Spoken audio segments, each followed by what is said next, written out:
예, 오늘 설교 제목은 예수님을 따르는 자의 각오라고 하는 제목으로 마태복음 8장 18절부터 22절에 있는 말씀을 가지고 함께 은혜를 나누고자 합니다.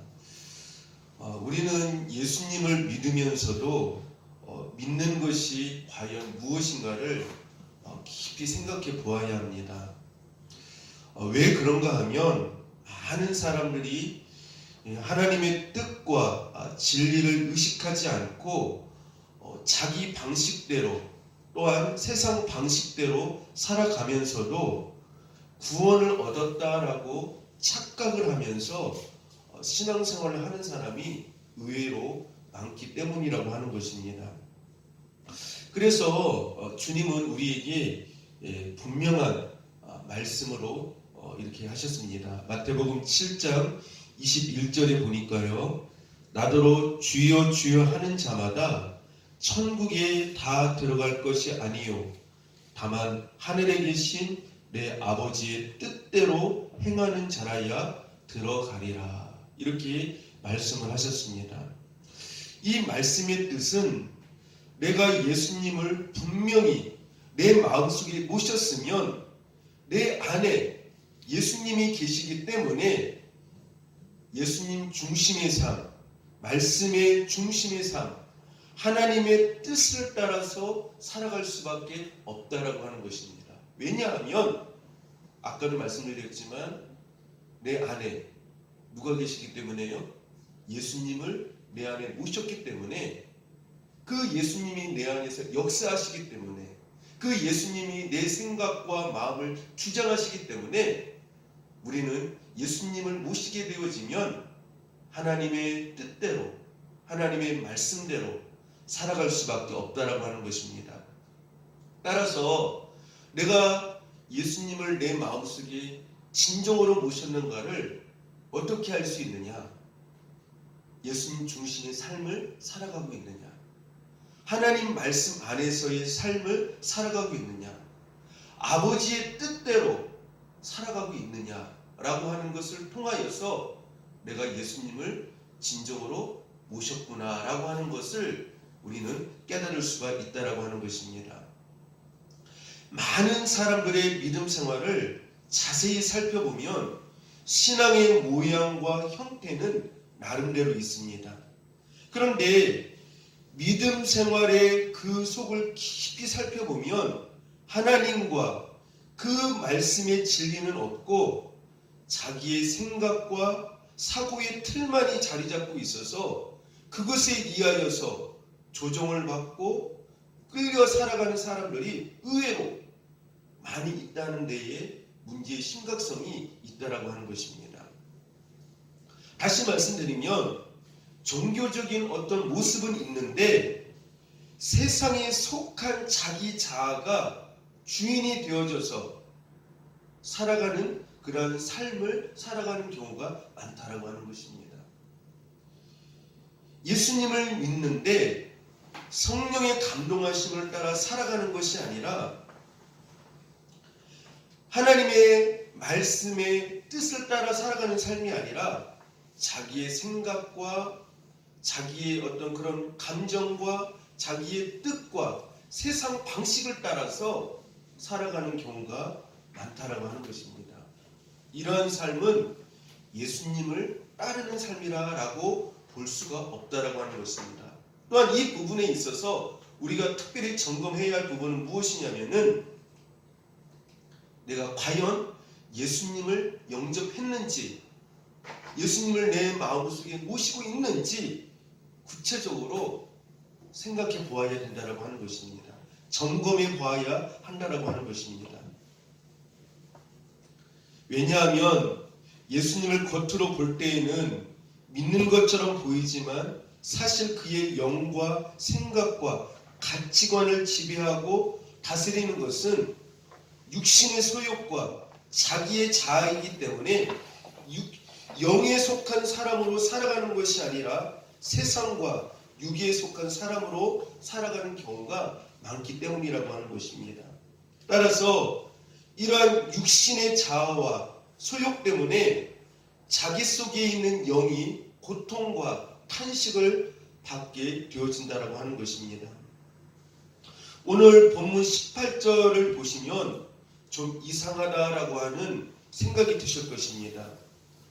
예수님은 사실 많은 사람들이 예수님을 따르기를 원하셨고 예수님을 영접하여 죄사함을 받고 구원을 얻는 축복의 삶을 살기를 원하셨습니다.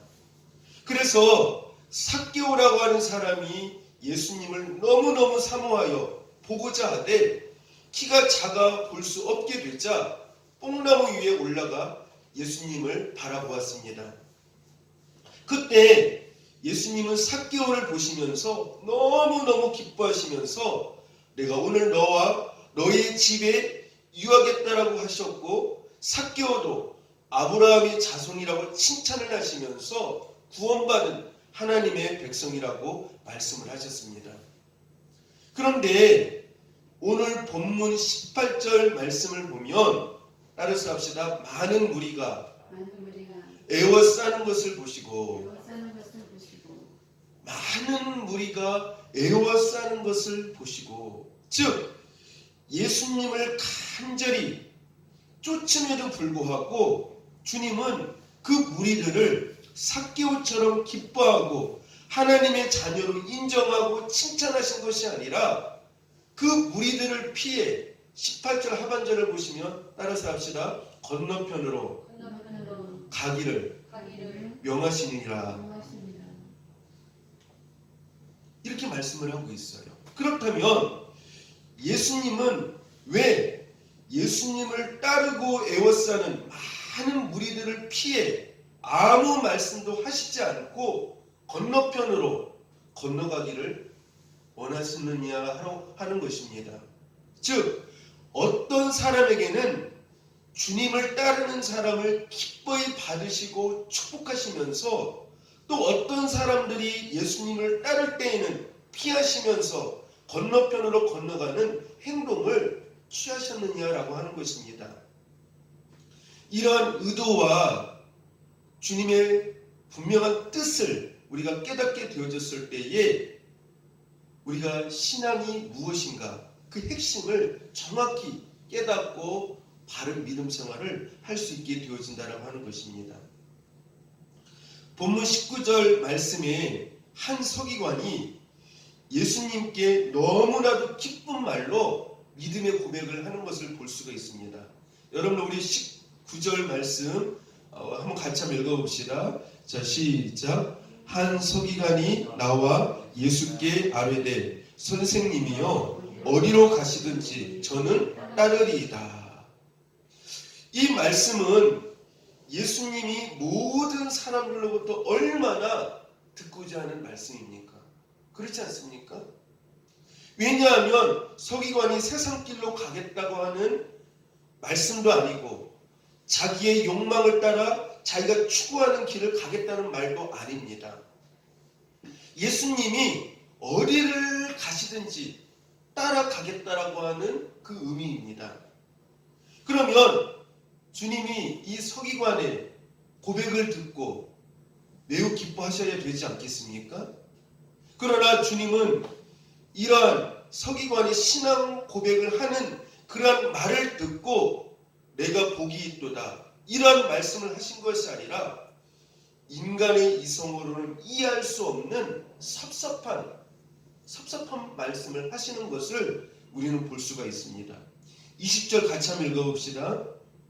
서기관의 그 신앙 고백을 듣고 예수님께서 이런 말씀을 하세요. 20절입니다. 시작. 예수께서 이르시되 여우도 굴이 있고 공중의 새도 거처가 있으되 인자는 머리 둘 곳이 없다 하시더라. 여러분 이 말씀이 맞는 말이에요? 틀린 말씀이에요? 예수께서 이르시되 여우도 굴이 있고 공중의 새도 거처가 있으되 인자는 머리 둘 곳이 없다 하시더라. 이 말씀이 맞는 말씀입니까? 틀린 말씀입니까? 우리가 이 말씀을 보면은요, 이 예수님의 말씀이 맞지 않는 것 같아요. 왜냐하면 사실 온 우주 만물의 주인은 누구십니까? 온 우주 만물의 주인은 누구세요? 하나님이신 예수님 자신이 아니십니까? 또한 요한복음 1장 25절에 보면 유대인들이 예수님을 보고 이렇게 묻습니다. 내가 누구냐? 그때에 예수님께서 이렇게 말씀을 하십니다. 나는 처음부터 너희에게 말하여 온 자니라. 즉 창세기 처음부터 말씀하신 그 하나님이시라고 하는 것이에요. 다시 말씀드리면 우주 만물의 창조주이시고 주인이시라고 하는 의미입니다. 그러므로 예수님은 온 우주 만물의 주인이시기 때문에 얼마든지 자신이 마음대로 무엇을 쓰시고자 하면 무엇이든지 쓰실 수 있는 분입니다. 마태복음 21장 1절부터 3절에 보면은요, 예수님께서 이렇게 말씀을 하십니다.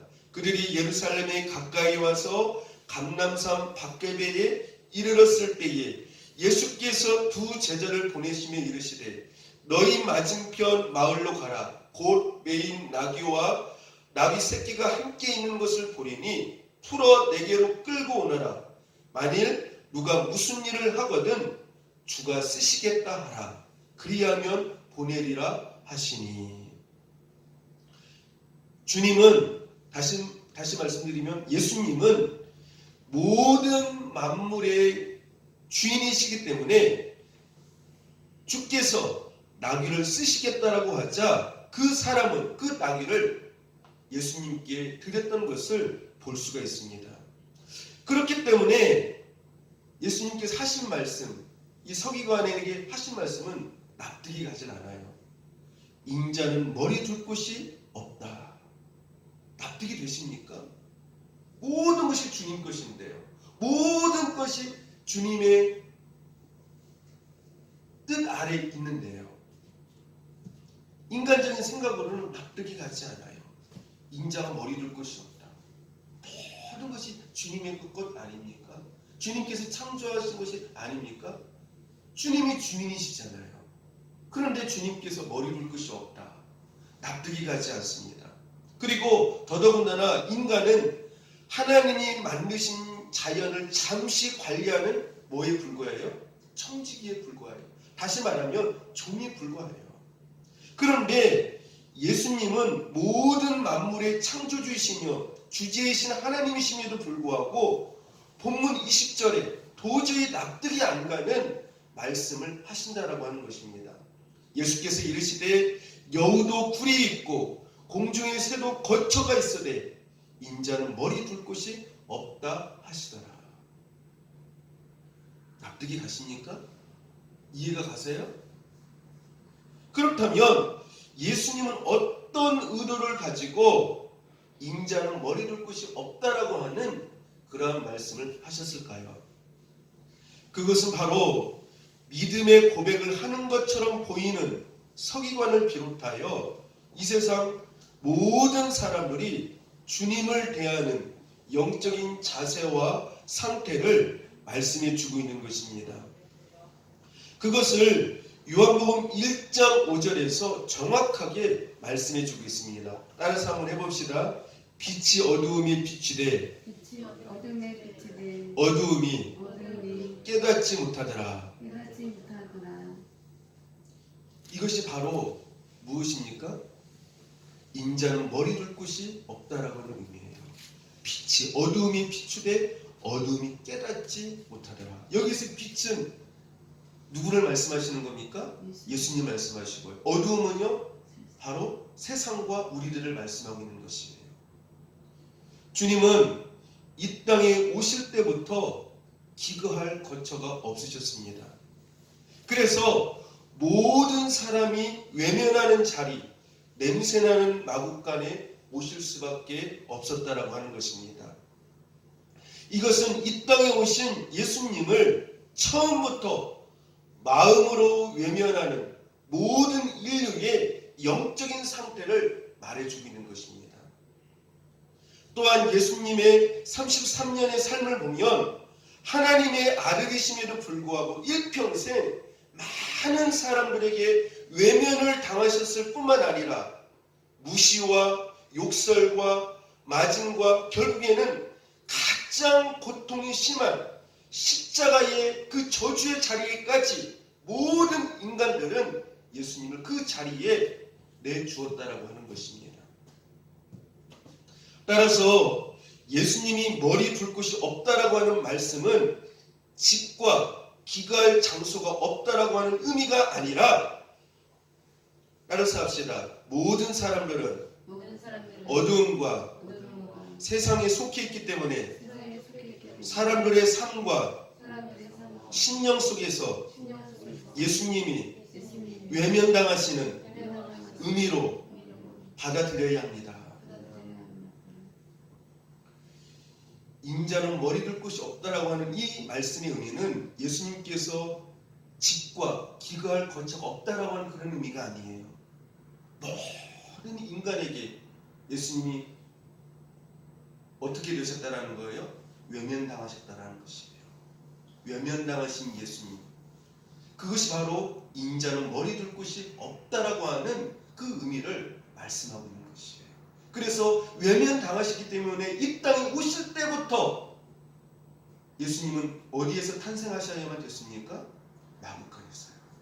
그리고 외면당하셨던 그 의미로 마지막 그 십자가의 저주의 자리, 마지막까지도 모든 사람들에게 예수님은 외면을 당하셨어요. 그렇기 때문에 인자는 머리 둘 곳이 없다라고 말씀을 하고 있는 것이에요. 여러분들 특별히 예수님께서 외면당하시는 부분을 구체적으로 설명해 주고 있는 성경 구절이 있어요. 요한계시록 3장 20절에 보니까요. 볼지어다, 따라서 합시다. 내가 문 밖에 서서 두드리노니. 다시 한번요. 내가 문 밖에 서서 두드리노니. 누구든지 내 음성을 듣고 문을 열면 내가 그에게로 들어가 그로 더불어 먹고 그는 나로 더불어 먹으리라. 여기서 예수님을 어떻게 표현하고 있습니까? 어디에 계신 예수님으로 표현하고 있어요? 문 밖에 서서 두드리노니. 이 문 밖에서 서서 두드린다라고 하는 이 말씀은 외면당하시는 예수님을 말씀하고 있는 것이에요. 다시 말씀드리면 인자는 머리 둘 곳이 없다라고 하는 그 말씀을 말씀하고 있는 것이에요. 여러분들, 내가 문 밖에 서서 두드리노니라고 하는 이 말씀이 지금 누구에게 하시는 말씀입니까? 그때 당시 라오디아 교회, 하나님 앞에 예배드리는 교회인데도 불구하고 예수님은 어디 계시다는 것이에요? 문 밖에 계시다는 거예요. 외면당하시는 곳에 계시다라고 하는 것이에요. 인자는 머리 둘 곳이 없다라고 하는 것이에요. 심지어 예배드리는 장소, 성전, 성도들이 있는 그곳에서조차 예수님 문 밖에 계시다라고 하는 것이에요. 여러분들이 예수님을 믿는다고 하지만 예수님은 문 밖에 계시지는 않습니까?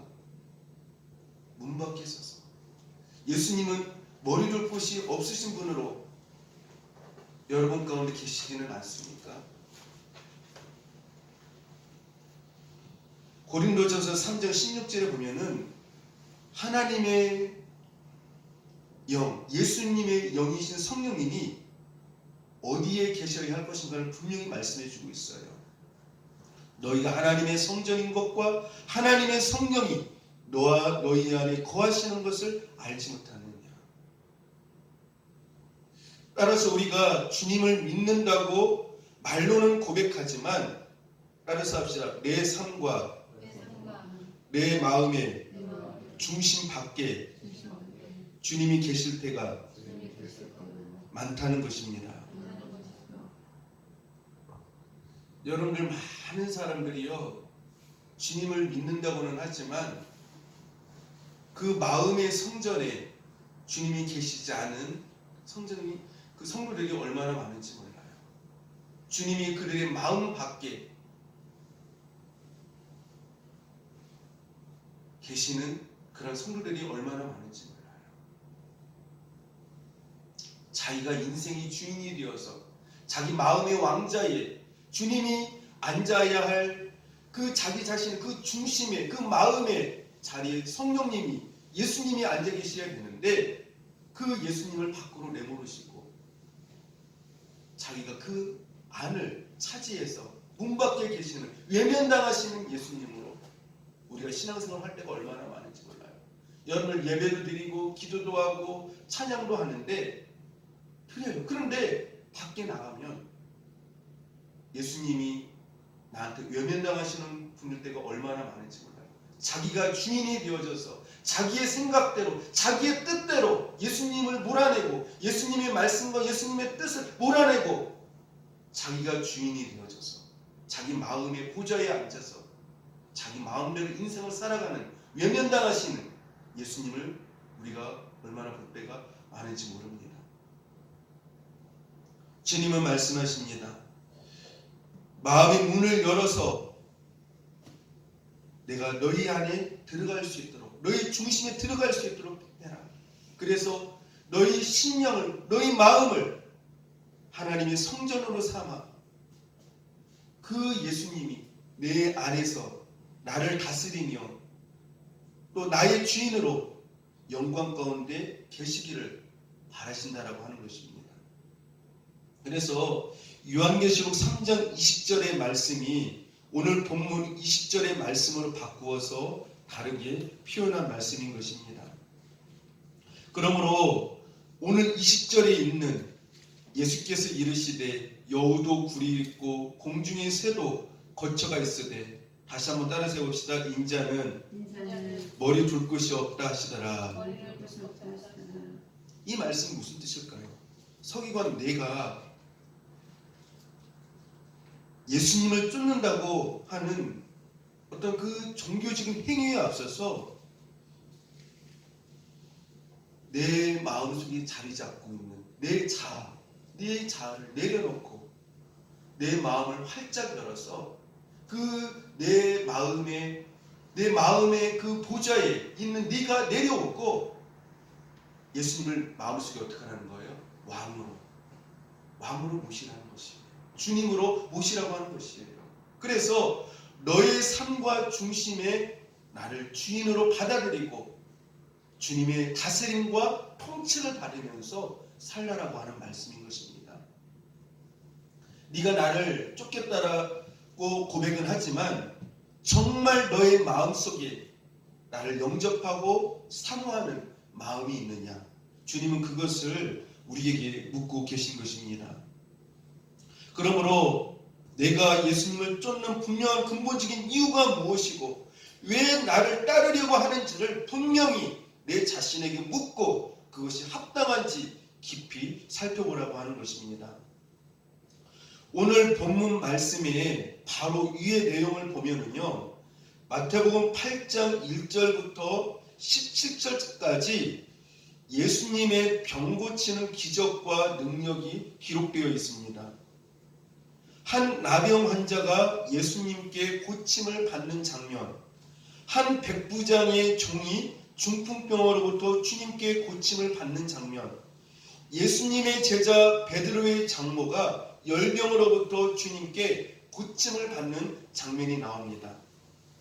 그리고 나서 많은 무리가 예수님을 따르게 됩니다. 심지어 에워싸기까지 합니다.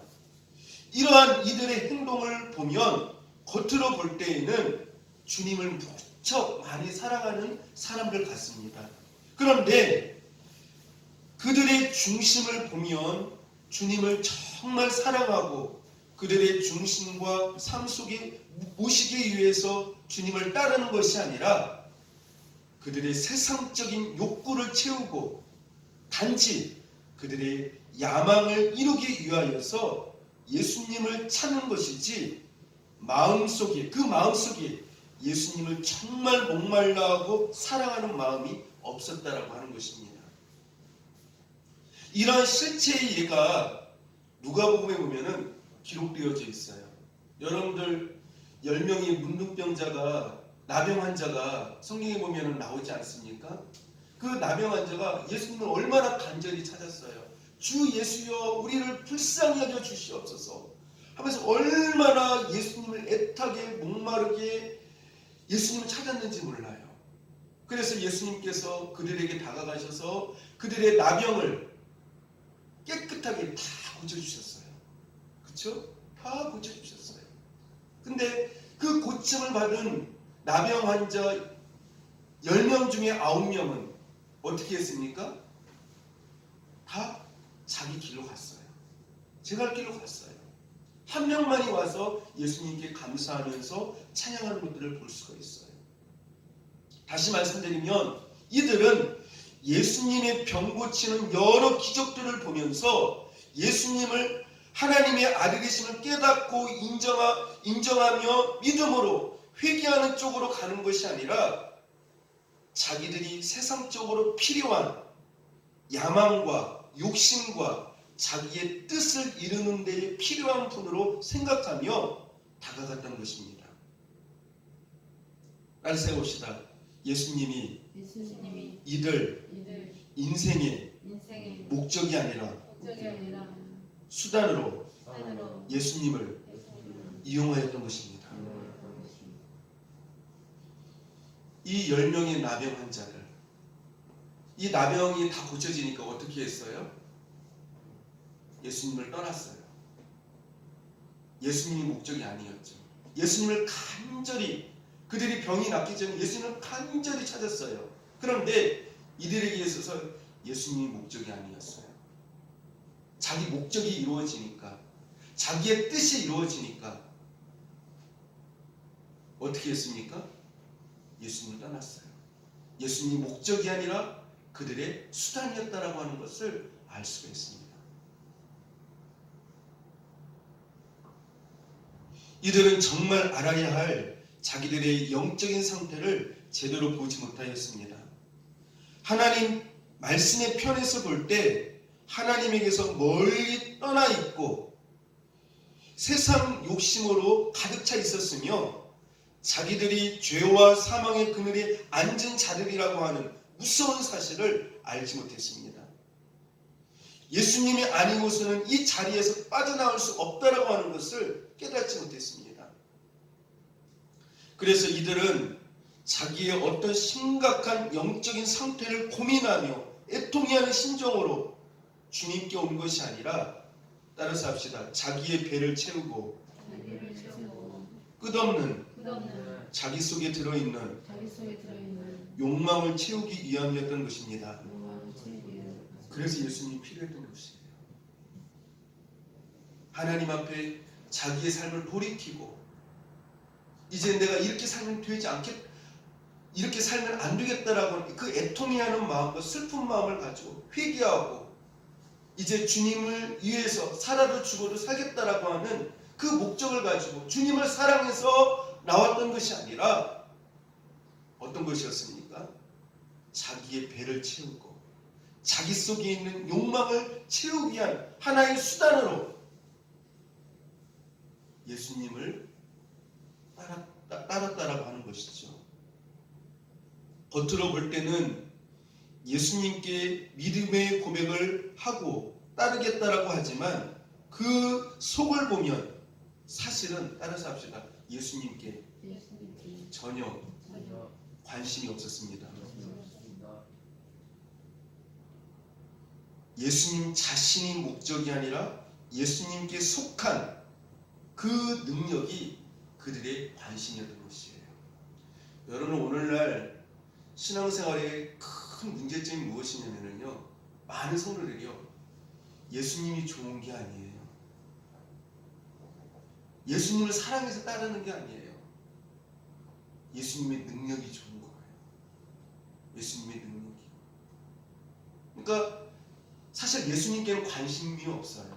예수님을 사랑하지도 않아요. 예수님의 능력이 좋은 거예요.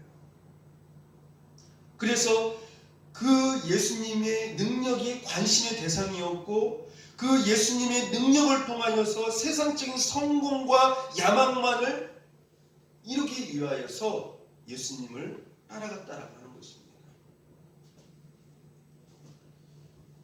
여러분들 예수님을 왜 믿으세요? 예수님 능력이 좋으신 겁니까? 예수님이 좋으신 겁니까? 예수님의 목적을 가지고 예수님 믿으십니까? 아니면 어떤 내 야망, 내 뜻, 내 계획, 내 성공을 예수님의 능력을 통해서 이루기 위하여서 예수님을 믿는 것입니까? 여러분 복 때문에 예수님을 믿는 것입니까? 하나님을 사랑하기 때문에 예수님을 믿는 것입니까? 물어봐야 돼요. 여러분 복 때문에 예수님을 믿는다라고 한다면 그것도 문제가 있는 것이에요. 그래서 그 다음에 나오는 아주 중요한 단어가 있어요. 21절에 등장하는 단어가 뭐죠? 21절에 등장하는 단어예요. 따라서 합시다. 제자라고 하는 단어가 등장을 해요. 21절에요. 그래서 21절, 22절 한번 같이 읽어보겠습니다. 자, 시작. 제자 중에 또 한 사람이 이르되 주여 나로 먼저 가서 내 아버지를 장사하게 허락하옵소서. 예수께서 이르시되 죽은 자들이 그들의 죽은 자들을 장사하게 하고 너는 나를 따르라 하시니라. 이 본문에서 제자라고 하는 단어가 등장합니다. 그렇죠? 제자라고 하는 단어. 이 제자라고 하는 단어를 통하여서 진정한 하나님의 사람이 누구인가를 주님은 우리에게 가르쳐 주고 싶은 거예요. 본문에서 등장하는 이 제자가 누구인지 우리가 자세히 알 수는 없지만 그래도 나름대로 최선을 다하여 예수님을 섬기던 사람이었음은 분명합니다. 그래서 제자라고 성경은 그 사람에게 명명을 하고 있는 것입니다.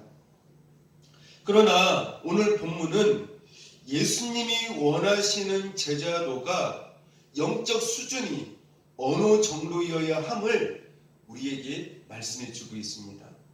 이 제자는 오늘 본문 말씀해 보시면 부친이 돌아가시어 부친을 장사하고 돌아와서 주님을 쫓겠다라고 자연스럽고 당당하게 주님께 말을 하였습니다. 이것은 우리 인간적인 편에서 보면 너무나도 당연한 것이고 부친에 대한 예의입니다. 그래서 우리가 사회에서도 아무리 중요하고 바쁜 일이 있다 하더라도 부모님이 돌아가시면 만사를 제쳐두고 부모님이 돌아가신 그 자리에 가도록 배려를 해줍니다. 그만큼 그 일이 중요한 일이기 때문입니다. 그래서 이 제자는 어쩌면 마지막까지 부친에게 자식으로서의 도리를 다하고자 부친의 장사를 마치고 돌아오겠다고 했는지 모릅니다. 그래서 주님은 그러한 제자의 말을 듣고 자연스럽고 따뜻하게 허락을 해주실 줄 알았을 것입니다. 왜냐하면 이 일이 너무나도 중요하기 때문입니다. 그런데 전혀 예상치 못했던 냉정하면서도 너무나도 차갑게 말씀하시는 주님의 말씀을 우리는 듣게 되어집니다. 22절 같이 한번 읽어봅시다. 자, 시작. 예수께서 이르시되 죽은 자들이 그들의 죽은 자들을 장사하게 하고 너는 나를 따르라 하시니라. 이 말씀을 보면 주님은 너무나도 인정과 사랑이 전혀 없으신 것처럼 보입니다. 그러나 우리는 이 말씀 속에서 주님께서 어떠한 의도와 의미를 가지고 이 말씀을 하시고 계신가를 정확하게 파악할 수 있어야 합니다. 이것이 바로 믿음이기 때문입니다. 물론 부모님께 대한 예의와 최선을 다하여 공경하며 우리는 효도를 해야 합니다. 그래서 신명기 27장 16절에 보면 이렇게 말씀을 합니다. 그 부모를 경홀히 여기는 자는 저주를 받을 것이라 할 것이요 모든 백성은 아멘 할지니라. 출애굽기 20장 12절에도 보면은 내 부모를 공경하라. 그리하면 너희 하나님 여호와가 내게 준 땅에서 내 생명이 길리라. 이렇게 분명한 말씀이 있습니다. 그런데 이렇게 분명한 말씀이 있음에도 불구하고 왜 예수님은 제자로 하여금 돌아가신 그 부친을 장사하지 못하게 하셨을까요? 이 말씀의 속뜻은 부모를 공경하지 말라, 부모를 경홀히 여기라고 하는 그런 말씀의 뜻이 아닙니다.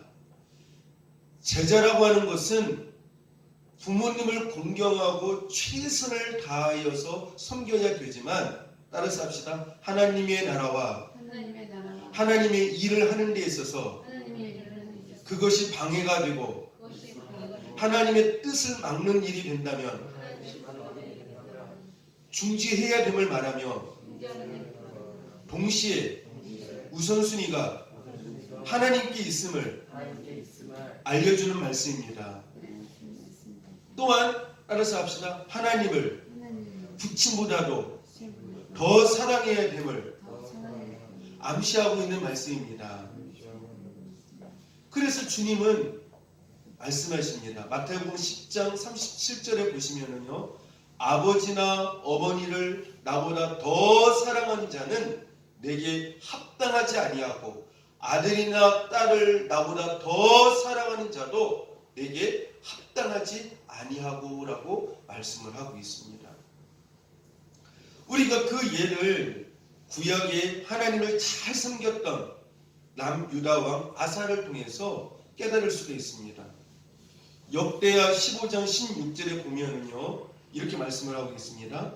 아사 왕의 모친 마아가가 아사라의 가증한 옥상을 만들었으므로 아사가 그 태우의 위를 패하고 그 우상을 찢고 빻아 기도로 시냇가에 불살랐으니.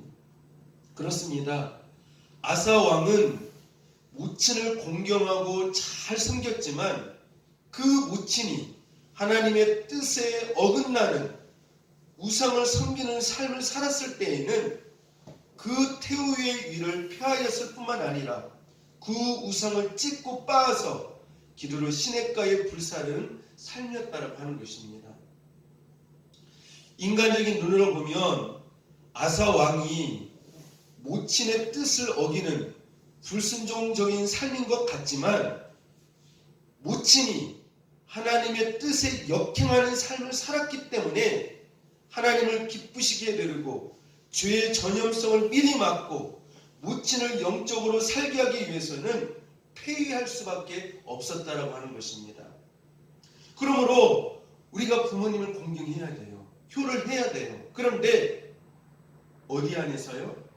예수님 안에서, 말씀 안에서 순종해야 되고 공경해야 됨을 우리에게 분명하게 말씀해 주고 있다라고 하는 것입니다. 따라서 오늘 본문 22절에서 죽은 자들이 그들의 죽은 자들을 장세하게 하고 너는 나를 따르라 라고 하는 말씀은 하나님의 편에서 볼 때 무엇이 정말 중요한지를 분별하고 깨달아 우선순위를 두며 지혜롭게 살라라고 하는 말씀인 것입니다. 여러분들 오늘 우리가 교동문 읽으면서 지혜를 얻은 자가 복되다고 하지 않았습니까? 거기에서 말하는 지혜는 세상적인 지혜를 말하는 게 아니에요. 지혜라고 하는 것은 무엇이냐면 항상 하나님의 말씀을 깊게 묵상하면서 그 하나님의 뜻이 무엇인가를, 하나님께서 기뻐하시는 것이 무엇인가를 정확하게 볼 수 있는 눈을 가진 사람, 그래서 그쪽의 방향을 정하고 그쪽의 뜻을 정하여서 하나님께 순종하면서 살아가는 사람, 거기에 우선순위를 두면서 살아가는 사람, 이런 사람을 가리켜서 성경에서는 그 사람이 바로 지혜로운 사람이다 이렇게 말씀을 하고 있는 것이죠. 그래서 하나님께서 보시는 그 정확한 그 시각을 가지고 하나님의 뜻과 그 진리를 가지고 살아가는 사람을 말씀해 주고 있다라고 하는 것입니다. 그러므로 우리는 매일매일의 삶 속에서 무엇이 하나님의 편에서 볼 때 중요하며 복된 삶인가를 알아 선택하는 것이 중요해요. 따라서 합시다. 나의 편에서 볼 때 중요한 것이 중요한 것이 아니라 하나님 편에서 볼 때 말씀하시는 것이 중요한 것입니다. 우선순위입니다. 내가 중요한 것을 중요한 가치로 삼아서 방향을 정하고 살아가면 안 돼요. 하나님께서 중요하게 여기시는 것을 내가 중요하게 여기면서 살아가야 된다고 하는 것이죠. 그것이 바로 무엇입니까? 지혜예요. 지혜라고 하는 것입니다. 여러분들 우리가 하나님 앞에서 어떤 사람인가를 좀 깊이 살펴볼 수 있기를 바랍니다. 살펴볼 수 있기를 바라요. 여러분들 예수님을 수단으로 섬기지 않기를 바랍니다. 수단으로 섬기지 않기를 바라요. 예수님을 내 인생의 최고의 가치로, 목적으로 삼아서 여러분을 섬길 수 있기를 바랍니다. 인생의 어떤 하나님을 따르는 모양은 있지만 그 마음속 깊은 내면에는 세상을 사랑하는 마음으로 가득 차 있지는 않은지, 그냥 예수님의 능력이 좋아서 예수님을 따르고 있지는 아니한지, 우리가 이 시간 생각해 보면서 내 마음속에 예수님을 진정으로 목적으로 삼고 또 예수님을 내가 마음을 다해서 정말 사랑하는지, 예수님을 사랑하는지 그것을 확인함으로 말미암아 주님을 따라갈 수 있기를 바랍니다. 그래서 삭개오가 예수님을 바라다 보고 예수님을 앙망하였을 때 예수님이 그 삭개오의 그 중심을 보시고 삭개오야 내려오라, 내가 오늘 너의 집에 유하여야 하겠다, 이 음성을 들리게 될 줄 믿습니다. 서기관처럼 내가 주님을 따르겠습니다 라고 말로는 고백을 하였지만 그 깊은 내면에는 세상을 살아가고 자기 욕망을 예수님을 수단으로 하여서 어떤 나의 어떤 계획과 뜻을 이루려고 하는 겉과 속이 다른 그런 삶이 아니라 우리의 내면이 진정으로 하나님을 사모하고 하나님께 진정 가치와 목적을 두어서 살아감으로 우리가 주님 앞에 영광을 돌릴 수 있는, 주님께 인정받을 수 있는 여러분들이 될 수 있기를 바랍니다. 그리고 무엇보다도 어떠한 것에 있어서도 우리가 어떤 대가를 치르서라도 제자의 그런 삶을 갈 수 있는 그런 삶이 될 수 있기를 주님의 이름으로 축복합니다. 기도하겠습니다. 하나님 아버지 감사합니다. 우리가 예수님을 따르는 데 있어서 예수님을 내 인생의 어떤 계획과 성공을 위하여서 예수님을 수단으로 이용하여 섬기지 않게 하여 주옵소서. 예수님의 능력이 좋아서 예수님을 따르는 것이 아니라 예수님을 사랑하기 때문에, 또 예수님 그분이 너무나도 내 인생이 중요한 분이시기 때문에 목마른 심령을 가지고 예수님께 목적을 두어서 하나님을 사랑함으로 예수님을 따를 수 있도록 인도하여 주시옵소서. 내 인생의 최고의 가치를 예수님께 두게 하여 주시옵소서. 그리고 어떠한 어려움이 있다 할지라도 하나님께서 말씀하시는 것을 인생의 최고의 가치로 두어 예수님을 섬길 수 있는 저희들 되어지게 하여 주옵소서. 예수님 이름으로 간절히 기도합니다. 아멘.